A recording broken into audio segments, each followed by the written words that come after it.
This is Benzene here.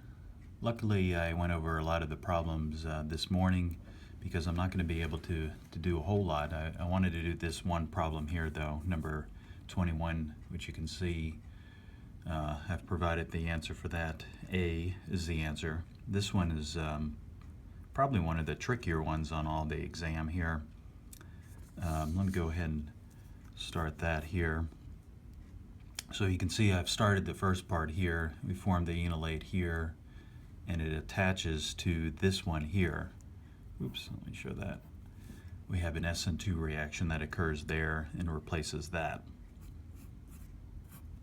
So let me draw the product of this so we can see it a little bit better. So this big chain right here is now hanging off. And we have a cis double bond in there.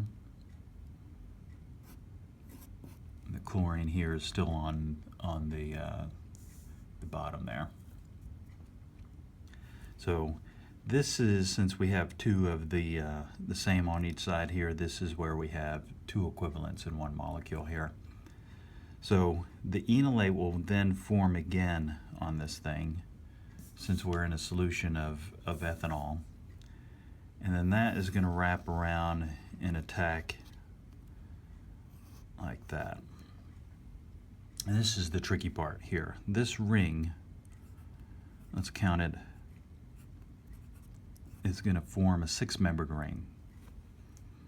Okay, and I've labeled it because every example where we form a ring here, we want to indicate first the size of the ring,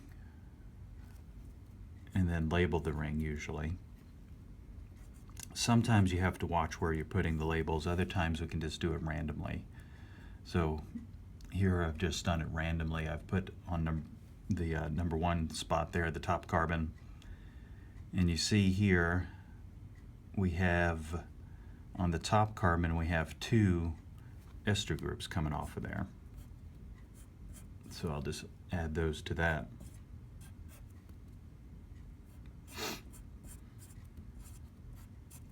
Okay, on 6, that's where we connected right here. There's nothing, but on 4 and 5 here, we have this cis double bond here. Now, in the last step, we see that we've done a decarboxylation right here. So notice that we have a carboxy group, this ester, that is beta to another carboxy group over here. And so we can do a decarboxylation. Let me explain that again though. Here's the alpha position to this carbonyl over here, and here is the beta. So beta carboxys can be decarboxylated. That is going to float off into the air as CO2 when we heat that up with acid. Okay, acid, plenty of water, and heating will cause that to occur. We're also going to lose this ethyl group from here, and we will get a carboxylic acid from that.